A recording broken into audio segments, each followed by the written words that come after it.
नमस्कार। आज से हम लोग भारत के मैदानों का अध्ययन करेंगे।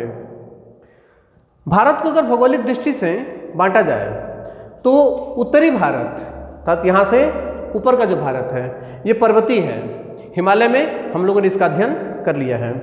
इसके अलावा विंध्य श्रेणी, ये जो रेड कलर में आपको दिखाई दे रहा है, तो विंध्य श्रेणी के नीचे का जो दक्षिण भारत है ये प्रायद्वीपीय भारत है, ये पठार है। ऊपर का हिस्सा पर्वतीय है और ये विंध्य श्रेणी के नीचे का अर्थात दक्षिणी भारत, प्रायद्वीपीय भारत, पठारी भारत है।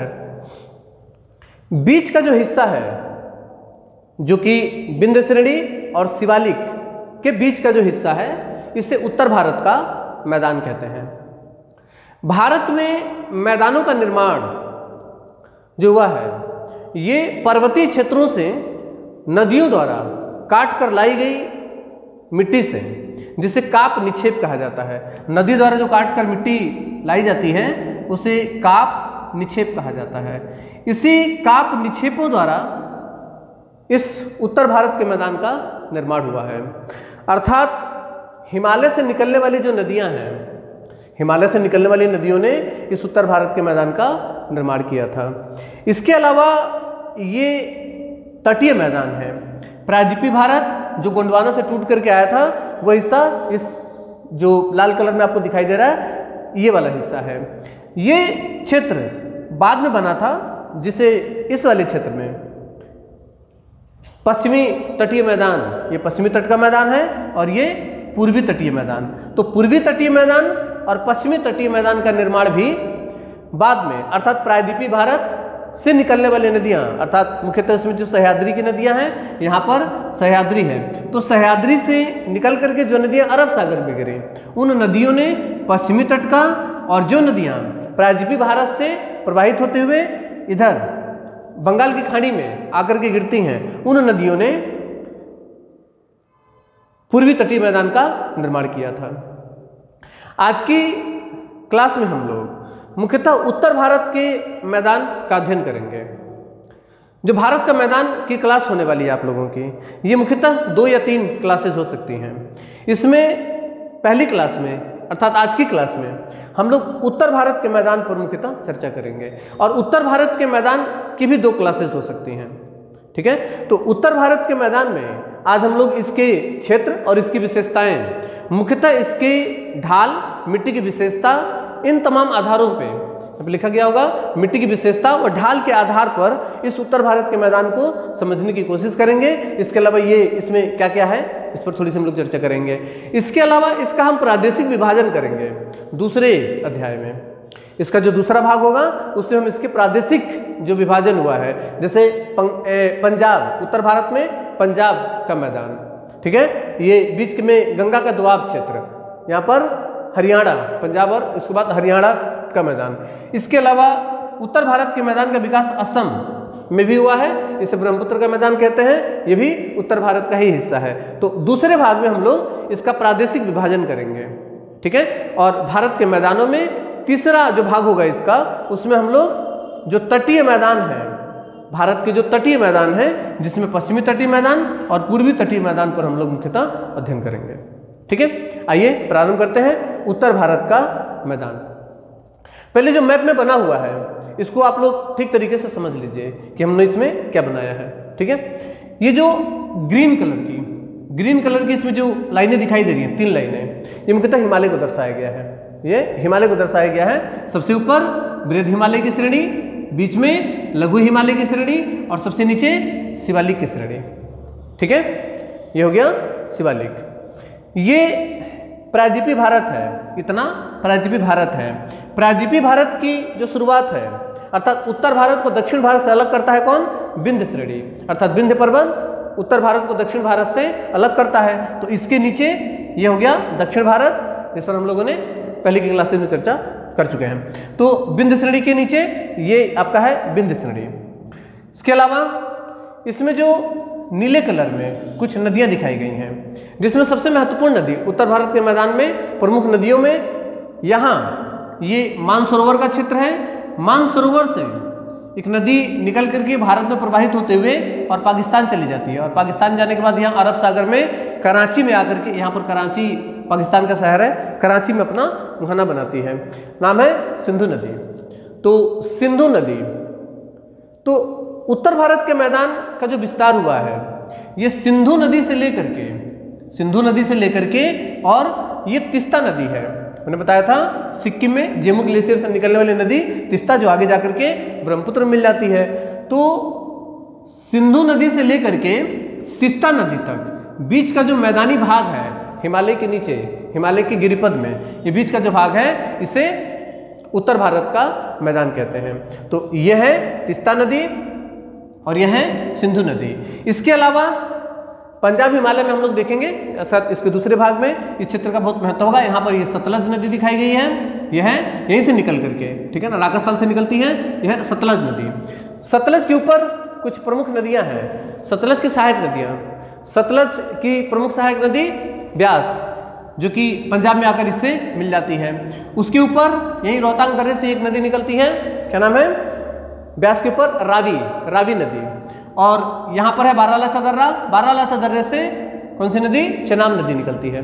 तो ये चेनाब नदी, तो चेनाब, रावी और ब्यास, चेनाब, रावी, ब्यास, और उसके नीचे है सतलज, ठीक है ना। तो ये 4 प्रमुख नदियां हैं। ऊपर है सिंधु नदी, ठीक है। 2 प्रमुख नदियां इस मैदान में दिखाई गई हैं, अर्थात उत्तर भारत के मैदान में। यहाँ से उत्तराखंड के गंगोत्री से निकलने वाली प्रमुख नदी गंगा का ये मैदान है, ये गंगा नदी है।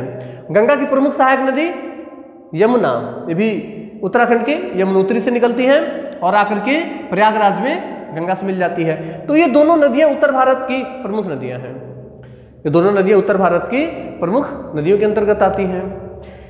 इसके अलावा ये जो क्षेत्र है ये शिवालिक है। शिवालिक के नीचे 2 लाइनें डॉट डॉट में आपको दिखाई दे रही होंगी, ठीक है। एक नीली कलर की डॉट डॉट कलर की लाइन आपको दिखाई दे रही होगी, ये भांभर प्रदेश है।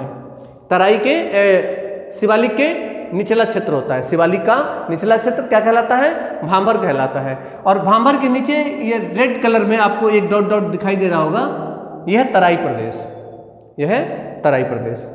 तो इस तरीके से मैप में जो चीज़ें आपको दिखाई गई हैं वो मैंने बता दी ताकि आप लोगों को समझने में आसानी हो, ठीक है। तो आइए उत्तर भारत का मैदान प्रारंभ करते हैं। अब जो कुछ भी कहा जा रहा है उसको लिखते जाइएगा। पहले इसका एक सामान्य सा परिचय ले लेते हैं, इसका सामान्य सा परिचय। वैसे मैंने यहाँ पर लिख दिया है, आप इसे इसी तरीके से लिख भी सकते हैं। उत्तर भारत के मैदान का क्षेत्रफल, उत्तर भारत के मैदान का जो क्षेत्रफल है कितना है, 7 लाख वर्ग किलोमीटर में ये फैला हुआ है, 7 लाख वर्ग किलोमीटर में ये फैला हुआ है। इसमें जो पाकिस्तान वाला क्षेत्र है ये भी शामिल है। पाकिस्तान वाला क्षेत्र मैंने बताया कि सिंधु नदी से के मुहाने से लेकर के और तिस्ता नदी तक जो विस्तार हुआ है ये किसका है, उत्तर भारत के मैदान का है। तो ये संपूर्ण है, अर्थात 7 लाख वर्ग किलोमीटर। इसका जो कुल क्षेत्रफल है, कुल क्षेत्रफल का मतलब सिंधु नदी से लेकर के और तिस्ता नदी तक ये जो क्षेत्रफल इसका पूरा बन रहा है, इसका कुल क्षेत्रफल है 32 लंबाई, इसकी कुल लंबाई जो है वो कितनी है, 3200 किलोमीटर, ठीक है ना। क्षेत्रफल कितना है, 7 लाख वर्ग किलोमीटर। इसके अलावा इसकी जो कुल लंबाई है भारत में, इसकी भारत मतलब पंजाब से लेकर के और तिस्ता नदी तक, ये जो कुल लंबाई है इसकी यह है 2400 किलोमीटर, ठीक है। इसकी चौड़ाई पूर्व में, ठीक है ना, इसकी जो चौड़ाई है पूर्व में, अब देख रहे होंगे यहाँ पर कम है और यहाँ पर ये अधिक हो जाता है, ठीक है ना। अर्थात पूर्व में इसकी चौड़ाई कम है और पश्चिम में इसकी चौड़ाई अधिक है। तो पूर्व में इसकी चौड़ाई है 150, लगभग 150 किलोमीटर, 150 किलोमीटर इसकी चौड़ाई है। और पश्चिम में आकर के इसकी चौड़ाई अधिक हो जाती है, जो कि लगभग 300 या 350 से ऊपर निकल जाता है, तो लगभग 300। तो इसकी औसतन चौड़ाई जो इसकी बनती है कितने मिनट की, लिख लेंगे औसतन चौड़ाई 150 से 300 किलोमीटर, 150 से 300 किलोमीटर, ठीक है। इसके अलावा इसके विस्तार की अगर हम बात करें तो पाकिस्तान में आप देख रहे हैं, ये मुश्किल से पाकिस्तान का जो पंजाब क्षेत्र है, पाकिस्तान का पंजाब क्षेत्र, इसे फिलहाल हम छोड़ देते हैं। भारत में अगर इसके विस्तार की बात की जाए तो ये पंजाब, ये पी दिख रहा होगा, ये पंजाब का क्षेत्र है। पंजाब के बाद हरियाणा, ये हरियाणा का क्षेत्र है। हरियाणा के अलावा दिल्ली। आप इसी तरीके से लिख लें उत्तर भारत के मैदान का विस्तार, उत्तर भारत के मैदान का विस्तार। इसके बाद लिखेंगे पहले ये कुछ बेसिक चीजें लिख करके फिर लिखेंगे उत्तर भारत के मैदान का विस्तार। उत्तर भारत के मैदान का विस्तार भारत में पंजाब, हरियाणा, दिल्ली, दिल्ली के बाद उत्तर प्रदेश, यहाँ पर है ये उत्तर प्रदेश, उत्तर प्रदेश के बाद यहाँ पे बिहार, बिहार के बाद यहाँ पर आ जाता है ये पश्चिम बंगाल, बिहार और पश्चिम बंगाल। पश्चिम बंगाल के अलावा असम, ये जो ब्रह्मपुत्र घाटी है यहाँ पर, तो असम का मैदान यहाँ पर बनता है जिसे ब्रह्मपुत्र का मैदान कहते हैं, ये भी उत्तर भारत के मैदान में ही आता है, ठीक है ना। तो असम, कौन कौन से राज्य हो गए? पंजाब, हरियाणा, दिल्ली, उत्तर प्रदेश, बिहार, बिहार के अलावा पश्चिम, यहाँ पर पश्चिम बंगाल है, यह है पश्चिम बंगाल में लिख दे रहा हूँ पीबी, पश्चिम बंगाल, और यह है असम। इन राज्यों में, भारत के इन राज्यों में उत्तर भारत के मैदान का विस्तार हुआ है, ठीक है। शिवालिक के गिरिपथ से, शिवालिक के गिरिपथ से ये प्रारंभ होता है और दक्षिण में शिवालिक, उत्तर में शिवालिक, इसके उत्तर में शिवालिक और इसके दक्षिण में विंध्य श्रेणी है, इसके दक्षिण में विंध्य श्रेणी है। विंध्य श्रेणी का जो विस्तार हुआ, मैंने बताया था कि उत्तर प्रदेश और मध्य प्रदेश की जो सीमा बनाता है वो विंध्य श्रेणी बनाता है। तो विंध्य श्रेणी इसके दक्षिण में और उत्तर में शिवालिक श्रेणी, हिमालय की शिवालिक श्रेणी, ठीक है। अब अगर हम हिमालय से लेकर के और विंध्य श्रेणी अर्थात पठार, पठार के बाद इस क्षेत्र की अगर हम बात करें तो इसकी उत्पत्ति किस तरीके से हो रही है, इस पर चर्चा कर लेते हैं। हमने बताया था कि ये जो हिस्सा है ये कैसा है? पठारी भारत, प्रायद्वीपीय भारत उभरा हुआ है, उठा हुआ है। तो हम यहीं से इसको प्रारंभ कर रहे हैं अर्थात विंध्य श्रेणी से। तो ये विंध्य की श्रेणी है, ध्यान दीजिएगा, विंध्य की श्रेणी है। ये हमारा हिस्सा है इसका, ये दक्षिण, ये हिस्सा है, ये दक्षिणी भाग है और दक्षिण से हम बढ़ रहे हैं हिमालय की तरफ, ऊपर की तरफ, ठीक है ना। तो दो चीजों पर हम लोग चर्चा करेंगे। पहले तो हम इसके निर्माण पर बात करेंगे और फिर बनने के बाद कैसा हो गया इस पर भी चर्चा कर लेंगे। तो पहले हम निर्माण पर चर्चा कर रहे हैं। ये दक्षिण भारत का ये वाला जो हिस्सा हम बना रहे हैं ये आपका है विंध्य श्रेणी, ये है विंध्य श्रेणी, ठीक है ना। विंध्य श्रेणी का इस तरीके से विंध्य श्रेणी, ये विंध्य श्रेणी हो गया। विंध्य श्रेणी के बाद एक हमें ढाल मिलता था इस तरीके से, ठीक है, विंध्य श्रेणी। विंध्य श्रेणी के बाद ये मुख्यतः किसका हिस्सा था? तेथिस सागर का ये बचा हुआ भाग था। किसका? तेथिस सागर का। ये था तेथिस सागर का बचा हुआ भाग, तेथिस सागर का ये बचा हुआ भाग। इसके बाद इस तरीके से ऊंचाई शुरू हो जा रही है और ये पहली ऊंचाई यह है शिवालिक। शिवालिक के बाद हिमालय की श्रेणियां प्रारंभ हो जाती हैं और यह है शिवालिक के बाद लघु हिमालय, लघु हिमालय के बाद बृहद हिमालय और बृहद हिमालय के बाद ट्रांस हिमालय, इस तरीके से, ठीक है ना। और ये क्या है? तेथिस सागर है। तेथिस सागर का ये बचा हुआ भाग है, ठीक है ना। और ये मुख्यतः किसकी चट्टानें हैं? नीचे ये वाले, ये सारा गोंडवाना लैंड, अर्थात यहाँ पर भी गोंडवाना और ये भी किसके हिस्से हैं? गोंडवाना का, ठीक है ना। और ये हिमालय का उत्थान हो रहा है। तो ये हो गया शिवालिक हिमालय, शिवालिक, शिवालिक के बाद यह है लघु हिमालय, लघु के बाद बृहद हिमालय, उसके ऊपर ट्रांस हिमालय, ठीक है। तो इस तरीके से ये शुरुआत हुआ इसका। यहाँ से निकलने वाली अर्थात हिमालय से निकलने वाली नदियाँ अपने साथ में अवसाद लेकर के आती हैं, नदियाँ अपने साथ में अवसाद लेकर आती हैं और उन्हीं अवसादों से लगातार अर्थात दक्षिण भारत की तरफ से भी नदियाँ इसमें गिर रही थीं और हिमालय से भी तमाम नदियाँ, यहाँ पर सैकड़ों नदियाँ इस क्षेत्र में गिरती थीं। इससे ये जो तेथिस सागर का जो बचा हुआ भाग है ये धीरे धीरे भर गया, ये धीरे धीरे भर गया, ठीक है ना।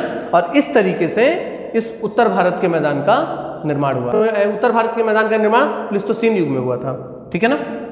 प्रीकैम्ब्रियन युग में पठारों का अर्थात इधर का जो पठार है ना, जैसे विंध्य श्रेणी है, ठीक है ना।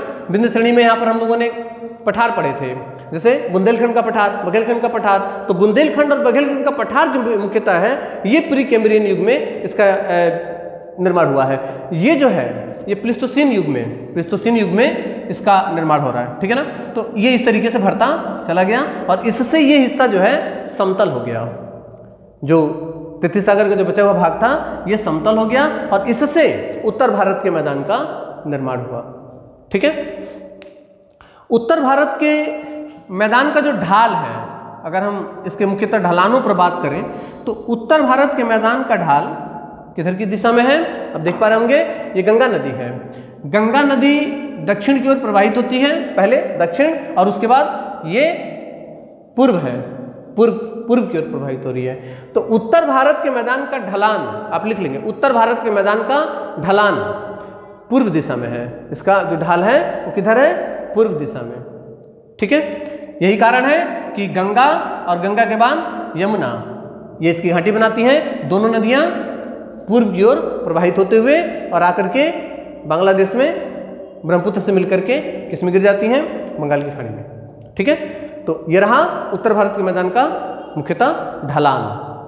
ठीक है, इसके अलावा अगर इसको हम मिट्टियों की विशेषता और ढाल के आधार पर इसका वर्गीकरण करें तो इसे इन तमाम वर्गों में बांटा जा सकता है, जिसमें सबसे ऊपर भांभर प्रदेश, तराई, गंगा का दोआब क्षेत्र, रेह कल्लर, भूड़ और डेल्टाई प्रदेश, इन्हीं का अध्ययन मुख्यतः आज हम लोग करने वाले हैं। अब देख पा रहे होंगे ये ग्रीन कलर ये क्या है? शिवालिक है।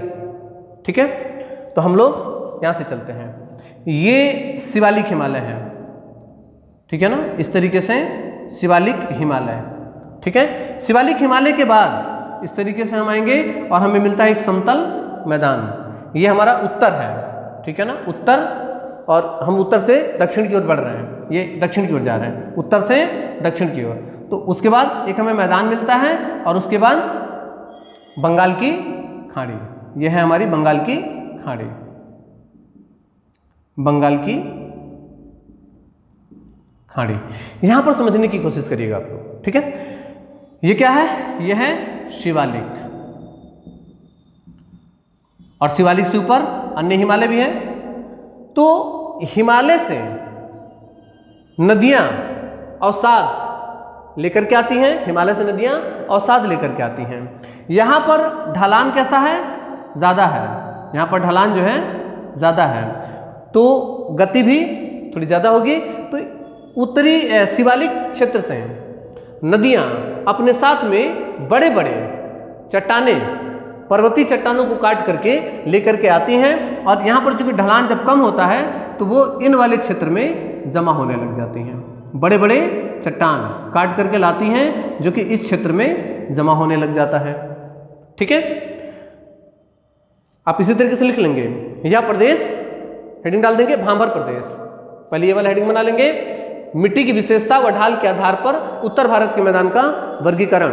अब वर्गीकरण में पहला भांभर प्रदेश, पहला है भांभर प्रदेश। भांभर प्रदेश में लिखेंगे कि शिवालिक अर्थात हिमालय, हिमालय से नदियों के द्वारा काट कर लाए गए बड़े बड़े पत्थरों से इस क्षेत्र का निर्माण होता है। बड़े बड़े पत्थरों से काट कर लाए गए बड़े बड़े पत्थरों के जमाव से इस क्षेत्र का निर्माण होता है। ये शिवालिक का गिरिपथ प्रदेश है, यह शिवालिक का गिरिपथ प्रदेश अर्थात शिवालिक का दक्षिणी भाग। इसमें जो नीले नीले डॉट में दिखाया गया है ये मुख्यतः भांभर प्रदेश है। ठीक है ना, जो कि कहाँ से? सिंधु नदी से लेकर के और तीस्ता नदी तक लंबा लंबा इस तरीके से ये फैला हुआ है। 8 से लगभग 16 किलोमीटर इसकी जो चौड़ाई है, 8 से 16 किलोमीटर चौड़ा ये कहाँ से? सिंधु नदी से लेकर के और तीस्ता नदी तक इसका विस्तार होता है। ऊपर से शिवालिक से नदियां बड़े बड़े पत्थर काट करके लेके आती हैं और इस वाले क्षेत्र में जहाँ पर कम ढाल होता है वहाँ पर ला करके जमा कर देती हैं शिवालिक के गिरिपद प्रदेशों में, और इससे कहते हैं हम क्या? भांभर, इसको कहा जाता है भांभर। ठीक है, भांभर में लिखेंगे पहला पॉइंट क्या बना था कि शिवालिक से नदियां बड़े बड़े अर्थात हिमालय से नदियां बड़े बड़े पत्थर ला करके शिवालिक के गिरिपथ प्रदेशों में जमा करती हैं, जिससे भांभर प्रदेश का निर्माण होता है, जिससे भांभर प्रदेश का निर्माण होता है। इसे जलोद पंख भी कहते हैं। इसका एक नाम और है जलोद, इसका नाम है जलोद पंख, इसका एक और नाम है जलोद पंख। जलोद पंख भी इसी को कहा जाता है। क्या होते हैं? यहाँ पे बड़े बड़े चट्टाने होती हैं। इस क्षेत्र की प्रमुख विशेषता है कि पहले तो बड़े बड़े पत्थर होते हैं, तो नदियाँ यहाँ से जो निकल रही हैं वो उसके ऊपर से ना जा करके इसके बड़े बड़े पत्थरों के बीच में, जैसे ये बड़े बड़े पत्थर हैं ये बड़े बड़े पत्थर आपस में, तो इनके बीच में काफ़ी स्पेस होता है, तो यहाँ से नदी का जल जो होता है उसी के नीचे से निकल जाती हैं, तो ये ऊपर का हिस्सा सूखा रह जाता है, ऊपर का हिस्सा सूखा होता है। तो यहाँ पर नदियाँ भूमिगत हो जाती हैं, अर्थात यहाँ पर नदियाँ दिखाई नहीं देती हैं, नीचे से निकल जाती हैं। ठीक है, तो इस क्षेत्र में नदियाँ दिखाई नहीं देती हैं। अगला पॉइंट बन जाएगा, इस क्षेत्र में नदियाँ दिखाई नहीं देती। नेक्स्ट पॉइंट, इस क्षेत्र का निर्माण सिंधु नदी से लेकर के तीस्ता नदी तक, सिंधु नदी से लेकर के तीस्ता नदी तक 8 से 16 किलोमीटर की चौड़ाई में हुआ है। 8 से सिंधु नदी से तीस्ता नदी तक 8 से 16 किलोमीटर की चौड़ाई में हुआ है। अगला नेक्स्ट पॉइंट, यह क्षेत्र कृषि के लिए उपयोगी नहीं होता है। यह क्षेत्र कृषि के लिए बहुत अधिक उपयोगी नहीं होता है। ठीक है ना, नदियां यहाँ पर सतह पर दिखाई नहीं देती। नेक्स्ट पॉइंट में लिख लेंगे, नदियां यहाँ पर सतह पर दिखाई नहीं देती हैं। नेक्स्ट, इसे जलोत्पंख भी कहा जाता है, इसे जलोत्पंख भी कहा जाता है। उसके बाद हम आगे जब आते हैं तो छोटे छोटे कंकड़ पत्थर, रेत, बालू, इस आगे नदी जो है अपने जल के साथ आगे ढकेल देती है और इस क्षेत्र में छोटे छोटे कंकड़ पत्थर और बालू जमा होने लग जाते हैं। इस क्षेत्र में, इस तराई के निचले हिस्से में यहाँ पर जमा होने लग जाता है छोटे छोटे कंकड़ पत्थर और बालू। इस क्षेत्र को तराई कहते हैं, इस क्षेत्र को तराई प्रदेश कहते हैं। हेडिंग डाल देंगे तराई प्रदेश। ठीक है ना, लिखेंगे कि भांभर के दक्षिण में, लिखेंगे भांभर के, यहाँ मैप में जो रेड कलर के डॉट डॉट दिखाई दे रहा है ना, ये तराई प्रदेश है, तराई प्रदेश। ठीक है ना, इसमें लिखेंगे तराई प्रदेश में। भांभर के दक्षिण में, भांभर के दक्षिण में सिंधु से तीस्ता नदी तक, सिंधु से तीस्ता नदी तक 15 से 30 किलोमीटर की चौड़ाई में, 15 से 30 किलोमीटर की चौड़ाई में तराई प्रदेश का विस्तार है, तराई प्रदेश का विस्तार होता है। ठीक है, यह मुख्यतः हिमालय से काट कर लाई गई छोटे नदियों द्वारा छोटे छोटे कंकड़ पत्थर और रेत से निर्मित होती है, छोटे छोटे कंकड़ पत्थर और रेत से निर्मित होती है। यह मुख्यतः दलदली क्षेत्र होता है, यह मुख्यतः दलदली, सारे कुछ लिखते जाएंगे, यह मुख्यतः दलदली क्षेत्र होता है। इसमें नदियों का मार्ग निश्चित नहीं होता है, इसमें नदियाँ, चूंकि ये दलदली क्षेत्र होता है और चूंकि नौ निर्मित होता है, नया नया बना हुआ होता है, तो नदियाँ यहाँ पर कहीं भी प्रवाहित हो जाती हैं, तो इस वजह से यहाँ पर नदियों का जो मार्ग होता है वो निश्चित नहीं होता है। ठीक है ना, इसमें जल शोधन की क्षमता बहुत ज़्यादा होती है, चूंकि रेत, छोटे छोटे रेतों से इसका निर्माण होता है, इस वजह से इस क्षेत्र में जल बहुत अधिक मात्रा में पाया जाता है, इस क्षेत्र में जल बहुत अधिक मात्रा में पाया जाता है। यही कारण है कि यहाँ पे क्या हो जाता है, धान की खेती के लिए ये मुख्यतः बहुत उपयोगी क्षेत्र माना जाता है। ठीक है ना, इस क्षेत्र में धान की खेती अधिक होती है, अर्थात कृषि के लिए ये उपयोगी होती है। ठीक है ना, इस क्षेत्र में रेंगने वाले जीव, अगले पॉइंट में लिख लेंगे, तराई क्षेत्र में रेंगने वाले जीव तथा बड़े बड़े मच्छर इस क्षेत्र में पाए जाते हैं। ठीक है, ये क्षेत्र है तराई प्रदेश। तराई के बाद नदियां जो होती हैं वो समतल मैदान में आती हैं, तराई के बाद यहाँ से नदियाँ जो हैं वो समतल मैदान में आती हैं, और समतल मैदान में नदियाँ जो हैं दो तरह के क्षेत्रों का निर्माण करती हैं। मुख्यतः इसे हम कहते हैं उत्तर भारत का मैदान, तो ये हो गया तराई, और यह तराई के बाद से, और ये पूरा बनेगा आपका क्या, उत्तर भारत का मैदान, इसे कहते हैं उत्तर भारत का मैदान। ठीक है ना, उत्तर भारत का मैदान, यह नीचे उत्तर भारत का मैदान। ठीक है, तो अगला लिख लेंगे, तीसरा ये हो गया तराई प्रदेश। तराई के बाद ये जो उत्तर भारत का मैदान है, ठीक है ना, इसको मुख्यतः गंगा का दोआब क्षेत्र कहते हैं। दोआब किसे कहा जाता है, दो नदियों के बीच के स्थान को, दो नदियों के बीच के स्थान को दोआब कहा जाता है। ठीक है, तो आप देख पा रहे होंगे यहाँ पे तमाम नदियाँ हैं, गंगा की बहुत सारी सहायक नदियाँ, किसी भी दो नदी के बीच के क्षेत्र को दोआब कहा जाता है। तो मुख्य नदियों की अगर हम बात करें तो ये गंगा है और ये यमुना है, गंगा और यमुना।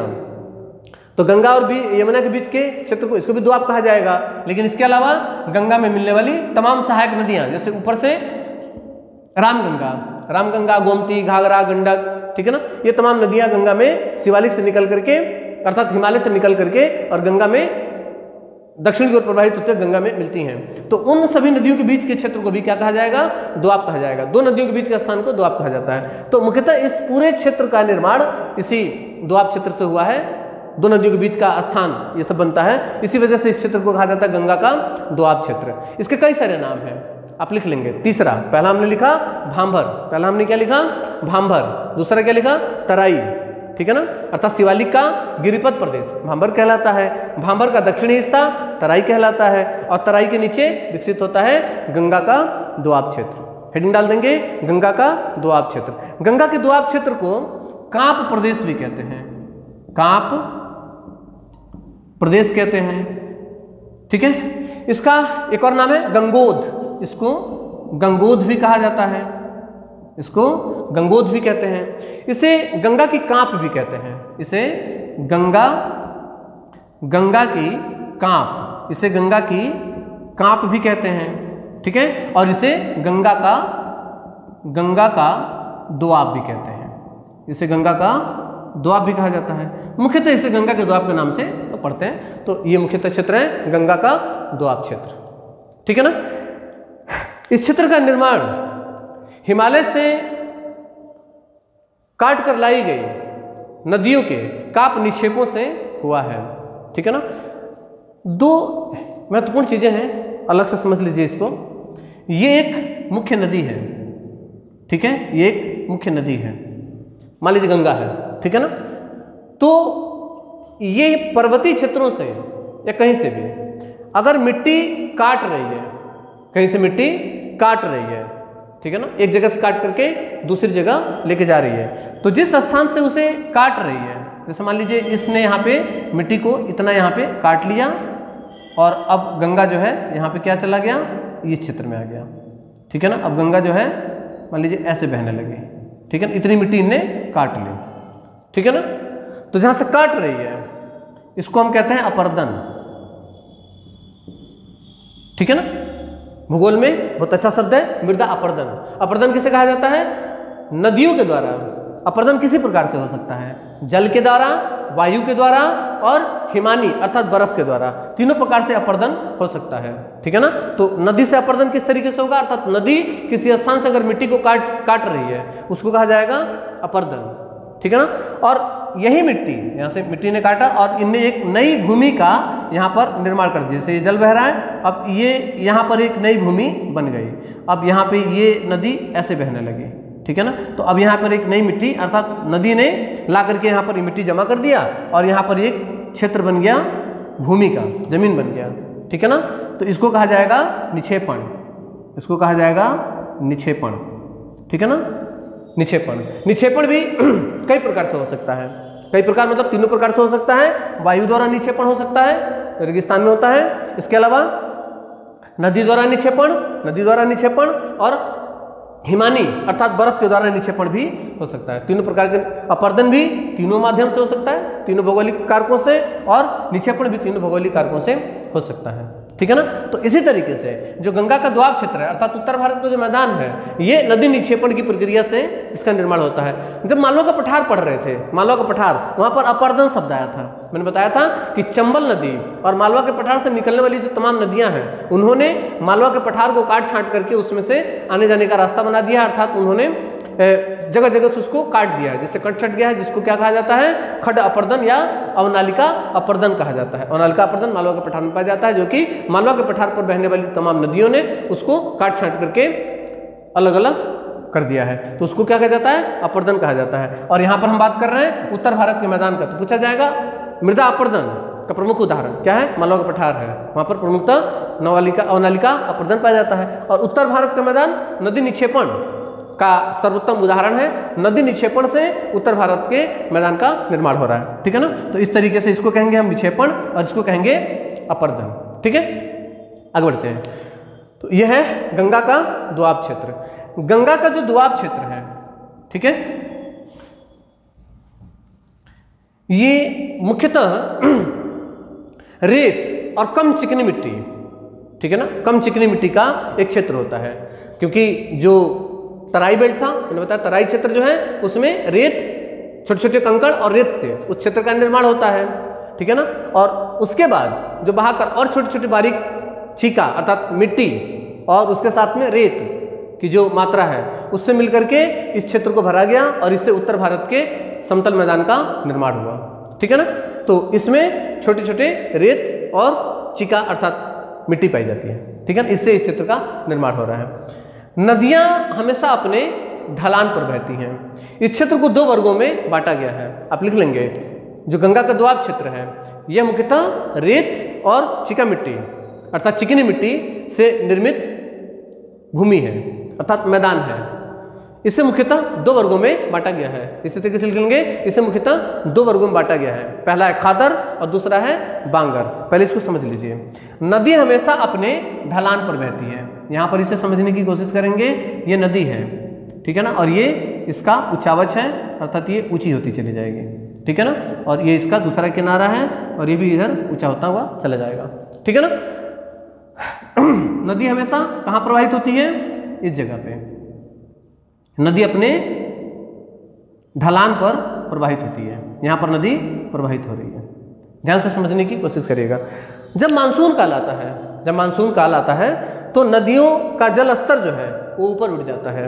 नदी का जल स्तर ऊपर उठ जाएगा और जब नदी का जल स्तर ऊपर उठेगा ये मानसून काल में, तो ये नदी का जल यहाँ चला आएगा।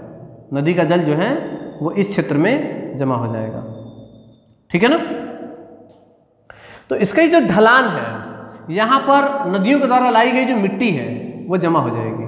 किस क्षेत्र में? इस क्षेत्र में, ऊपरी वाले भाग में यहाँ पर, और इस किनारे पर भी यहाँ पर ऊपरी क्षेत्र में मिट्टी ये जमा हो जाएगी। कौन सी? जो नदी के द्वारा काट कर लाई गई है वो यहाँ पर जमा हो जाएगी। फिर मानसून काल समाप्त होगा और नदी अपने कहाँ पहुँच जाएगी? घाटी में पहुँच जाएगी। यहाँ आ गई। फिर अगले साल मानसून आएगा और ये लगातार होता रहेगा। तो अगले साल जब फिर मानसून आएगा तो नदी का जल फिर से दोबारा इस क्षेत्र में पहुँच जाएगी और इसके साथ साथ इस क्षेत्र में पहुँच रही है और इसके साथ साथ चूंकि वर्षा यहाँ पर भी हो रहा है मानसून काल में, तो इसमें जो छोटे छोटे रेत के कण हैं इस वाले क्षेत्र में, ठीक है ना, ये भी छन करके और इस निचले वाले स्थान में जमा हो जाएंगे, ठीक है। और इसके द्वारा काट कर जो लाई गई मिट्टी थी वो इस क्षेत्र में जमा हो जाएगी, ठीक है ना। और ये वाला पुराना हो गया, ये नया हो गया। इस तरीके से ये किनारे इसके बढ़ते चले जाते हैं। तो अब यहाँ पे 2 प्रकार के क्षेत्र का निर्माण हो रहा है और धीरे धीरे इस क्षेत्र से जो रेत है वो छन छन करके नीचे आ रहा है। सबसे ज़्यादा रेत कहाँ पाया जा रहा है? इस नदी के तल में। यहाँ पर सबसे ज़्यादा रेत होता है, पता होगा। तो इस तरीके से इस क्षेत्र में 2 तरीके के क्षेत्रों का निर्माण हो रहा है। नदी द्वारा ये जो पुराना क्षेत्र बन रहा है, नदी द्वारा काट कर लाई गई मिट्टी से जो पुराना क्षेत्र है, इसको हम बोलते हैं बांगर। इसको बोले जाता है बांगर, बांगर प्रदेश, ठीक है। इसको कहते हैं बांगर प्रदेश, ठीक है ना।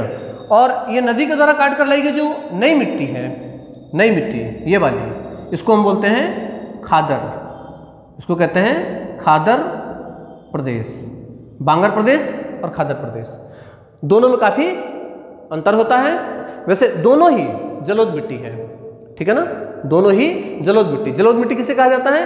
नदियों के द्वारा काट कर लाई गई मिट्टी को, नदियों के द्वारा जो काट कर लाई गई मिट्टी होती है उसे जलोढ़ मिट्टी कहा जाता है।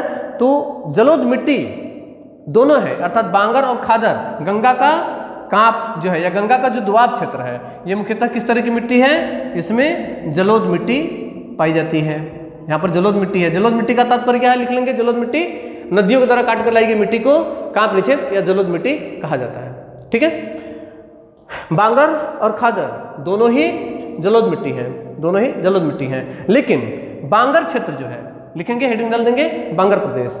बांगर प्रदेश यह पुरानी जलोढ़ मिट्टी है अर्थात नदियों द्वारा काट कर लाई गई पुरानी मिट्टी को, नदियों द्वारा काट कर लाई गई पुरानी मिट्टी को बांगर कहा जाता है, ठीक है। इस क्षेत्र में रेत की मात्रा कम होती है, रेत की मात्रा कम होती है, ठीक है। जब इसमें रेत की मात्रा कम होगी तो इसमें बहुलता किसकी हो जाएगी? इसमें जल रोधन की क्षमता, जल रोधन की क्षमता इसमें अधिक हो जाएगी अर्थात इस क्षेत्र में जल अधिक देर तक रुकेगा, ठीक है ना। ये जल ज़्यादा समय तक, जैसे यहाँ पर बारिश हुआ तो यहाँ पर अगर जल है तो वो अधिक समय तक इस पर रुका रहेगा, इसकी क्षमता यहाँ पर ज़्यादा होती है। यहाँ पर भूमिगत जल कम पाया जाता है, अर्थात इसमें जल सोखने की क्षमता कम होती है, रोकने की क्षमता ज़्यादा होती है, अर्थात ये जल धारण ज़्यादा कर लेगा लेकिन सोखेगा नहीं।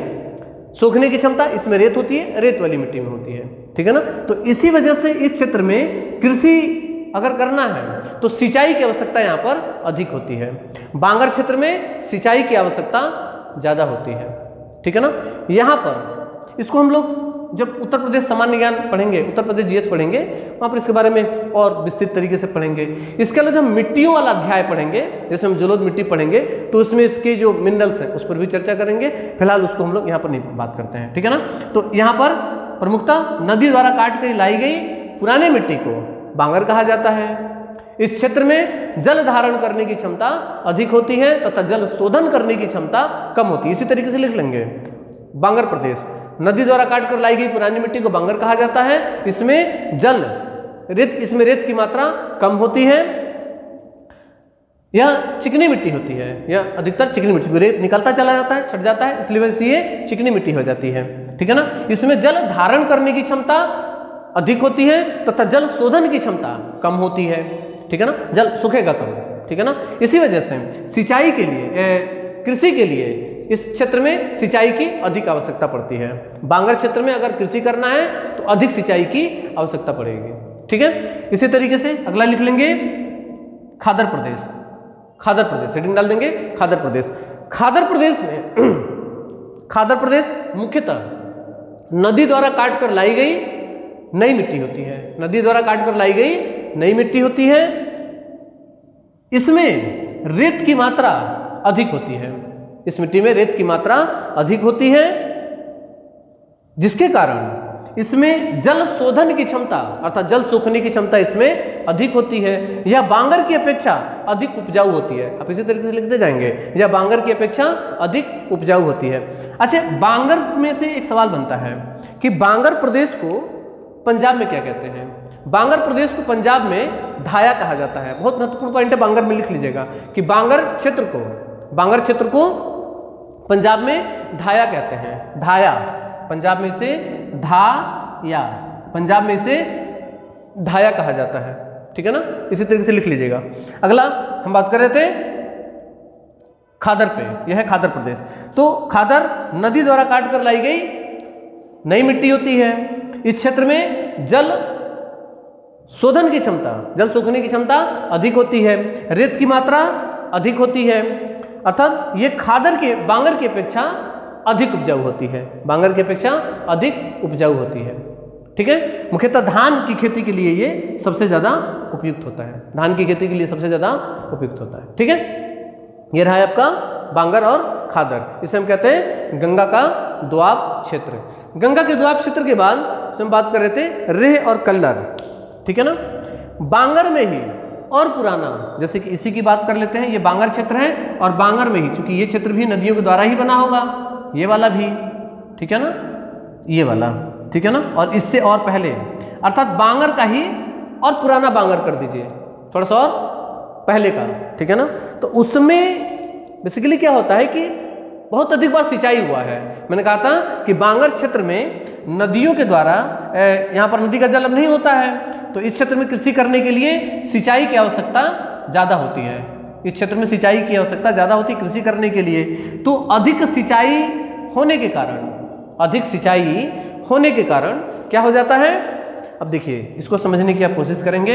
ये हमारी सतह है बांगर क्षेत्र का, ठीक है। मिट्टी के मुख्यतः कई लेयर पाए जाते हैं, तो ये इसका एक लेयर, 2, 3, 4, कृषि भूमि की ये मुख्यतः 4 लेयर पाए जाते हैं। नाम भी उनका A, B, C और D ही होता है, ठीक है। जब मिट्टी पढ़ेंगे उसमें इस पर हम लोग चर्चा करेंगे, ठीक है ना। तो इस क्षेत्र में वर्षा के द्वारा या सिंचाई के द्वारा, वर्षा और सिंचाई के द्वारा ऊपर बेसिकली सिलिका पदार्थ होता है।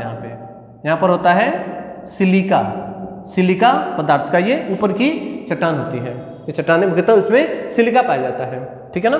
तो बारिश की वजह से या अधिक सिंचाई की वजह से सिलिका पदार्थ का निछालन हो जाता है, अर्थात ऊपर जो सिलिका, यहाँ पर जो सिलिका पदार्थ है, ठीक है ना, इसका निछालन हो जाता है। निछालन का मतलब क्या होता है? इसका नीचे चले जाना। जो ऊपर पदार्थ है वो पानी के साथ साथ, यहाँ पर पानी पड़ेगा और पानी के साथ साथ रिस करके वो नीचे चला जाएगा। अर्थात जो भी उर्वरक तत्व है, जो भी उर्वरकता है, वो छन करके निचले वाले स्तर पर आ जाएगी, यहाँ पर आकर के जमा हो जाएगी। इस प्रक्रिया को कहते हैं निछालन की प्रक्रिया। इसको कहते हैं निछालन की प्रक्रिया। इसको निछालन कहा जाता है। लिख भी लीजिएगा, निछालन, एक अलग सेटिंग बना करके निछालन। निछालन किसे कहा जाता है? कि सतह के, ऊपरी सतह के बारिश के जल अथवा सिंचाई के द्वारा ऊपरी उर्वरक तत्वों का जल के साथ नीचे चले जाना, जल के साथ नीचे चले जाना निछालन कहलाता है। जल के साथ नीचे चले जाना, जो भी उर्वरक तत्व है उनका नीचे चले जाना क्या कहलाता है? निछालन कहलाता है। ठीक है, ये एक अलग प्रक्रिया है। इसके साथ साथ एक प्रक्रिया होती है, जल की विशेषता होती है। जल की एक विशेषता होती है कि जल हमेशा सूक्ष्म नलिकाओं से ऊपर उठने का प्रयास करता है। जल हमेशा सूक्ष्म नलिकाओं से ऊपर उठने का प्रयास करता है। ये मिट्टी की सतह है और इसमें बहुत सारे सूक्ष्म नलिकाएं, बारीक बारीक सूक्ष्म नलिकाएं इसमें ऊपर की तरफ इस तरीके से इसमें सूक्ष्म नलिकाएं होती हैं। ठीक है, और जल की विशेषता होती है कि सूक्ष्म नलिकाओं से जल हमेशा ऊपर उठने का प्रयास करता है। इसे आप कैसे समझ सकते हैं? इसे आप सोखते से, जो फोम होता है, सोखता होता है, कपड़ा होता है, उसे आप समझ सकते हैं। फर्श है, फर्श पे पानी गिर गया, ये फर्श है, फर्श पे पानी गिर गया, तो हम क्या करते हैं? ऊपर इस पे सोखता रख देते हैं। इसके ऊपर एक सोखता रख दिया जाता है, तब फोम रख देंगे तो क्या होगा? यहाँ पर जो जल है वो कहाँ चला जाएगा? ऊपर चला जाएगा, सोखते में चला जाएगा। ठीक है, अर्थात जल की विशेषता होती है कि वो सूक्ष्म नलिकाओं से ऊपर उठने का प्रयास करता है। इसी चीज को यहाँ पर याद रखेंगे।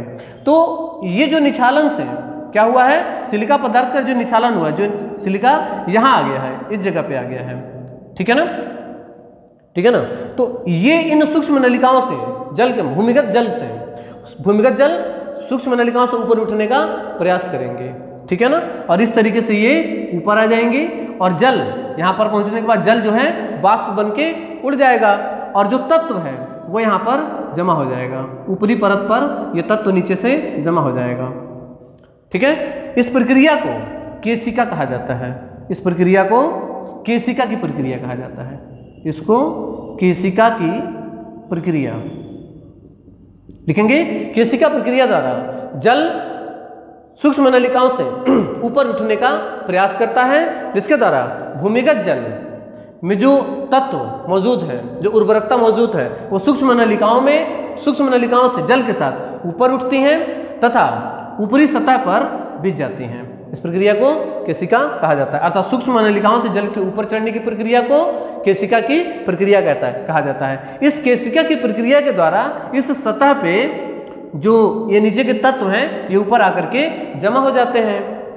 ये मुख्यतः कैल्शियम कार्बोनेट इसमें होता है, चूना। इसमें मुख्यतः जो तत्व होता है वो कैल्शियम कार्बोनेट की मुख्यतः यहाँ पर ग्रंथियां बन जाती हैं, रे, और इसी को कहा जाता है रेह या कल्लर क्षेत्र। इसको कहा जाता है रेह या कल्लर क्षेत्र। तो ये कहाँ होगा? जहां पर बांगर होगा और बांगर का पुराना क्षेत्र होगा, तो उसमें कैल्शियम कार्बोनेट की ग्रंथियां पाई जाती हैं, जिसे कंकड़ कहते हैं। कंकड़ क्या होता है? कैल्शियम कार्बोनेट की ग्रंथियां, छोटी मोटी टेढ़ी मेढ़ी इस तरीके से, इधर भी निकली होंगी इस तरीके से, ये कैल्शियम कार्बोनेट की ग्रंथियां होती हैं। ठीक है, जो कि मुख्यतः कहाँ पाया जाता है? बांगर क्षेत्र के जो पुराने हिस्से होते हैं उसमें ये पाया जाता है, जहां पर सिंचाई अधिक होती है। ठीक है, तो सिंचाई अधिक कहाँ हो रहा है? पंजाब, हरियाणा और उत्तर प्रदेश का ये जो बुंदेलखंड क्षेत्र है, जहां पर गंगा नदी और यमुना नदी का क्षेत्र नहीं आता है, तो उत्तर प्रदेश का जो बुंदेलखंड और बघेलखंड वाला क्षेत्र है, ये मुख्यतः भारत उत्तर प्रदेश में सिंचाई यहाँ पर अधिक की जाती है। तो उत्तर प्रदेश का बुंदेलखंड बघेलखंड क्षेत्र, इसके अलावा पंजाब और हरियाणा में भी इस क्षेत्र में सिंचाई बहुत ज्यादा की जाती है। तो इन क्षेत्रों में रेह या कल्लर मुख्यतः पाए जाते हैं।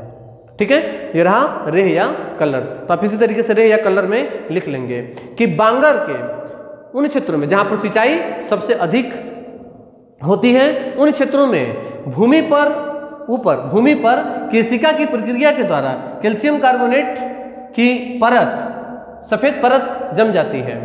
ठीक है, इसे रेह या कलर कहते हैं। इस क्षेत्र में कैल्शियम कार्बोनेट की ग्रंथियां ब्रैकेट में कंकड़ पाए जाते हैं। ठीक है ना।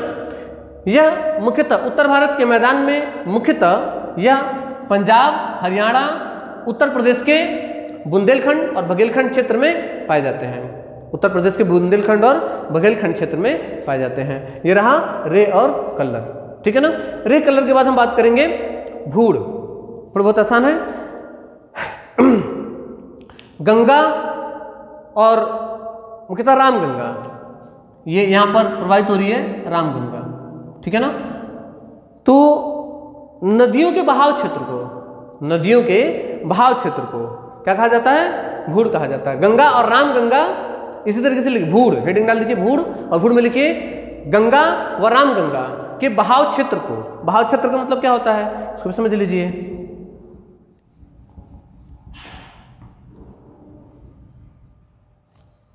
ये मुख्यतः ऐसे, ये मान लीजिए गंगा नदी है, ये गंगा नदी प्रवाहित हो रही है, और ये है रामगंगा।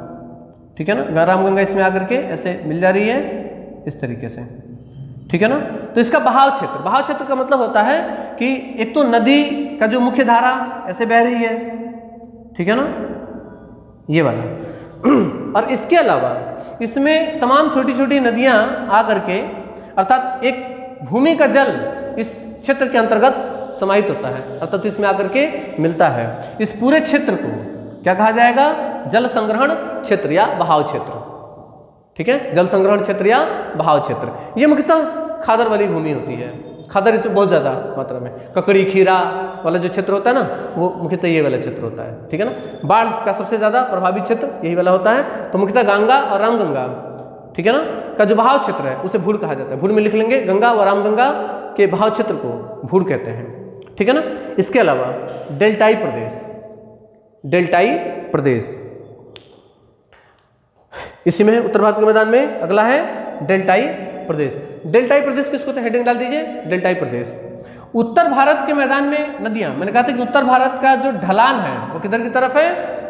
पूर्व की ओर है, लेकिन बहुत ज्यादा नहीं है, लगभग ये समतल है। मैंने कहा था कि जब ये भरा गया था तो ये समतल हुआ था, लगभग समतल है ये, लेकिन फिर भी इसका ढलान जो है पूर्व की ओर है। ठीक है। तो जब ये नदियां लगभग पूर्व की, इधर की सारी नदियां कहाँ पहुंचती हैं?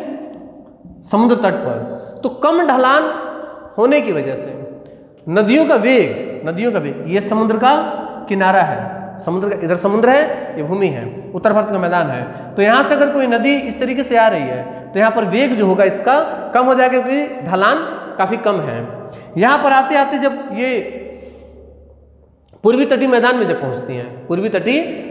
पहुंचती हैं, तो ये चूंकि और ज्यादा समतल है, तो यहाँ पर जो नदी है ना, ये अपने को आपको कई अपने ही द्वारा लाए गए, चूंकि अपने साथ अवसाद लेकर के चलती है, और उन्हीं अवसादों से ये बीच में ये अवसाद जमा होने लगते हैं, जिससे नदी जो है कई भागों में बढ़ जाती है। यहाँ पर नदी कई भागों में बढ़ जाएगी, और इस तरीके से एक अलग क्षेत्र का निर्माण हो जाएगा, और इस त्रिभुजाकार का आकार बन जाएगा, और बीच में ये क्या हो जाएगा? जमीन हो जाएगी, क्योंकि नदी अपने आप को दो वर्गों में डिवाइड कर दी थी यहाँ पे, और इस तरीके से दो वर्गों में डिवाइड हो गई। तो एक धारा इधर चली गई, एक इधर चली गई, तो बीच में एक भूमि बन जाता है, जिसे हम बोलते हैं डेल्टाई प्रदेश। इसको कहा जाता है डेल्टाई प्रदेश। हेडिंग डाल दीजिए, डेल्टाई प्रदेश।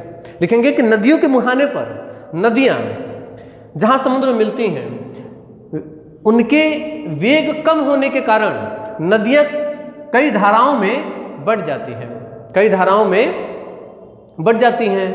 जिससे डेल्टा का निर्माण होता है। तो इन क्षेत्रों में, जैसे कि ये पश्चिम बंगाल का क्षेत्र है, पश्चिम बंगाल का जो किनारे, जैसे कि यहाँ से गंगा नदी और गंगा की एक ये हुगली नदी, तो ये पूरा एक बहुत बड़ा डेल्टा का क्षेत्र बनता है, जिसे हम लोग आगे चल करके पढ़ेंगे सुंदरबन डेल्टा। इसको कहा जाता है सुंदरबन डेल्टा, इस पूरे क्षेत्र को कहा जाता है सुंदरबन डेल्टा। तो सुंदरबन डेल्टा और भी तमाम डेल्टा बनते हैं किनारे किनारे पे। जो पूर्वी तट है, ये जो पूर्वी तट आपको दिखाई दे रहा है, पूर्वी तट पर ही मुख्यतः डेल्टा का निर्माण होता है।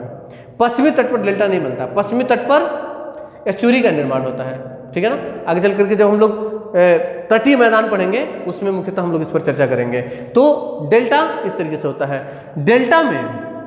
डेल्टा मुख्यतः दलदली भूमि होती है, डेल्टा मुख्यतः दलदली भूमि होती है। ठीक है ना, तो इस तरीके से लिखेंगे डेल्टाई प्रदेश। इसके बाद एक और इंपॉर्टेंट चीज लिख लीजिए, एक मिट्टी की विशेषता के आधार पर, चूंकि मिट्टी को हम लोग अध्ययन कर रहे हैं, तो एक होता है बैड लैंड, एक होता है बैड लैंड, बैड लैंड। ठीक है ना, नदियों द्वारा अगर किसी क्षेत्र को काट छांट दिया गया है, जैसे मालवा का पठार बैड लैंड का सबसे बेहतरीन उदाहरण है। और नालिका अपर्दन, खड्ड अपर्दन, बीहड़ भूमि कहते हैं ना, वही बैड लैंड है। तो किसी नदी के द्वारा अगर किसी क्षेत्र को, किसी जलोढ़ क्षेत्र को काट छांट दिया गया है और इतना ज्यादा काट छांट दिया गया है कि वह कृषि योग्य नहीं रह गया है, तो उसे हम क्या कहेंगे? बैड लैंड कहेंगे, उसे बैड लैंड कहा जाएगा। ठीक है, आज की क्लास में हम लोग इतना ही करेंगे। कल की क्लास में हम लोग इसका प्रादेशिक विभाजन करेंगे। आज की क्लास में हमने जितना कुछ कराया है इसे आप इसी तरीके से अगर नोट कर लेते हैं तो उत्तर भारत के मैदान से बनने वाला सवाल बहुत हद तक आप लोग सही कर जाएंगे। बाकी कल की क्लास और उसके अलावा जो हमारे भारत के मैदान में तटीय मैदान है, इस तरीके से 3 क्लासों में हम लोग इसको पूरा करेंगे। कल की क्लास में हम लोग उत्तर भारत के मैदान पर दोबारा चर्चा करेंगे और इसके हम लोग प्रादेशिक जो विभाजन है उस पर अध्ययन करेंगे। कल की क्लास में हम लोग इसके प्रादेशिक विभाजन पर चर्चा करेंगे, जो कि जहाँ से सवाल परीक्षा की दृष्टि से सवाल बनने की वहाँ पर संभावना बहुत ज़्यादा होगा। आज की क्लास में जो इसमें भांभर, तराई, गंगा का दोआब क्षेत्र, ये जो मुख्यतः 3 हैं ऊपर के, यहाँ से सवाल काफ़ी मात्रा में पाए जाते हैं। पूछा जाता है भांभर किसे कहते हैं, या तराई किसे कहते हैं, गंगा का दोआब किसे कहते हैं, दोआब किसे कहते हैं। ठीक है ना, ये तमाम सवाल जो यहाँ पर बनते हैं। विस्तार कहाँ से कहाँ तक हुआ है, यहाँ से जो भी सवाल हमने फैक्ट पर आज बात की है वो सब कुछ आप लोग सही तरीके से नोट कर लीजिएगा। वीडियो क्लास है इसलिए आपके लिए सुविधा बहुत ज़्यादा है, क्योंकि अगर कुछ छूट गया तो उसे पीछे जा करके दोबारा देख सकते हैं। मैप में आप इसी तरीके से ज़रूर भरेंगे, तभी भूगोल पढ़ने में मज़ा भी आएगा और ये अधिक रोचक भी बना रहेगा। ठीक है, मिलते हैं अगली क्लास में, तब तक के लिए धन्यवाद, जय हिंद।